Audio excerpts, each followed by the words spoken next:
Hey guys, Couragemer55 here, and welcome back to Project Fritho. Next up on our list is the towns and locations that are part of this brand new region. New Zealand has a lot of places to take inspiration from, so sit back as I give you a tour through the Fritho region. We'll be following this map in the order you would visit it in your playthrough of the game, so just think of this as a short summary of the story which I'll explain later in greater detail. So with that out of the way, let's explore the region! And hey, while we're at it, I'll go ahead and say that the naming scheme of the towns and locations are based off the flora and fauna native to New Zealand. See if you can guess them all.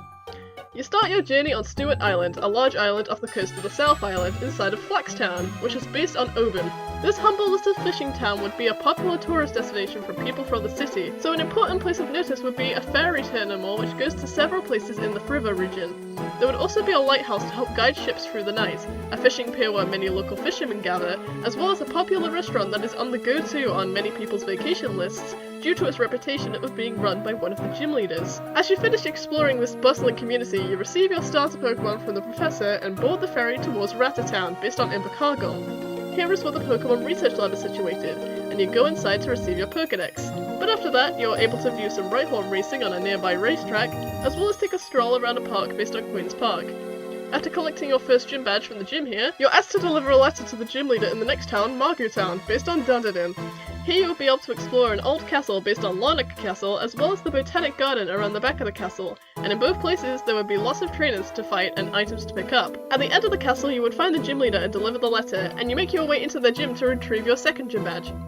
After the letter is received, you make your way back towards Rattatown and make your way through the dense forest before arriving in Heber City, based upon Queenstown.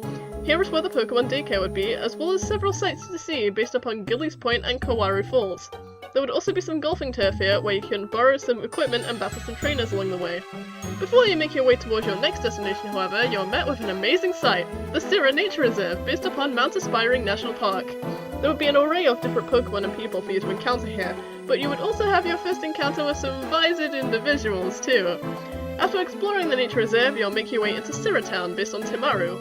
Here there would be a wildlife observatory which you can watch many Kiwi-inspired Fakemon play in their natural habitats, a museum full of ancient rock art depicting Fritho's history, a decorative garden full of roses, and some warehouses in the outskirts of town filled with many machine parts, including the items necessary to change Rotom's form.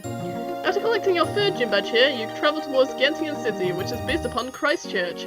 Here is where you will be able to ride some gondolas for fun, as well as look around a museum dedicated to displaying the history of other regions, which currently has an exhibit based around a region called Amherg. There would also be a prestigious Pokemon school here based off the University of Canterbury, where you will be able to learn many advanced battle tricks and tips from the best of the best, and even test them out in battle against the strong trainers taking classes there. After exploring the city, you can travel towards Selmis City, based upon Nelson. Here is where you can obtain the bicycle, and where you would stay a night outdoors in your very own tent at the nearby campsite. There would also be a trail you can climb here, which takes you to an amazing viewpoint, as well as to a monument claiming itself to be the centre of the Fritho region. After collecting your fourth gym badge, you are finally able to cross the sea over into the North Island, where many different Pokemon that couldn't be found in the South can be found. The first location that you stumble upon in the north is the capital, Kauai City, based upon Wellington. This city would be a stark contrast from the ones you visited before, and at the centre would stand the headquarters for the leading tech company in Fritho, Cyber Labs.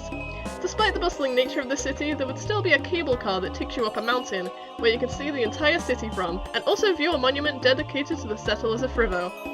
As you grab your fifth gym badge from the guy who runs Cyber Labs, you make your way towards Makuna City, based upon Palmerston North.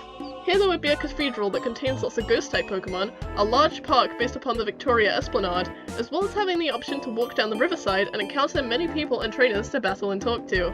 After challenging the chocolate-obsessed gym leader here, and receiving your sixth badge, you enter Callist City, based upon New Plymouth, where you would find a grand bridge you have to cross based off the Rara Bridge, before entering the city, where there would be a clock tower at the centre of town dedicated towards a folk hero, as well as a police station where you could find out about suspicious activity that has been happening in the region lately. After learning of a suspicious individual who is headed towards the nearby volcano, based on Mount Taranaki, you take a hike up there and put a stop to the mysterious trainer's plans. After dealing with that, you can go into Karaka Town based upon Torpo. Here there will be some hot springs heated by the nearby volcano, as well as an ancient rock carving down near the beach displaying an important historic event in Fritho's history. There would also be some waterfalls where you could talk to your rivals and learn a little bit more about them.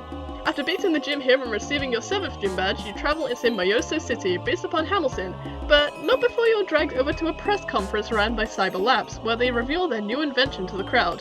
However, you feel uncertain of their intentions, so you travel towards their headquarters once more to find the truth behind what they say. Here you would find one of the legendaries which has been captured by them for their own purposes, and after freeing it, you would have to fight their leader in a battle.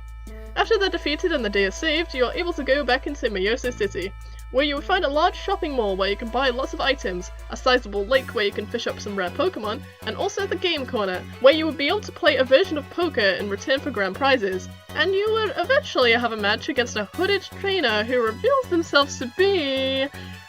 well, that's spoilers. But after having a poker match against this mystery trainer, you would fight the final gym leader here, before you head back towards the Pokemon Research Lab to receive an important message from the professor. Now, here's where I explain that in Fritho, there isn't a Pokemon League in the traditional sense. Instead, you must travel around the region in search of 4 important trainers which you must defeat. Once this pseudo-Elite Four is defeated, they all give you a special medallion, which you must take up Mount Taranaki, where at the top you would be able to summon and fight the legendary Pokemon as the final test of your abilities as a trainer. Or at least that's what I'm going to make you believe for now.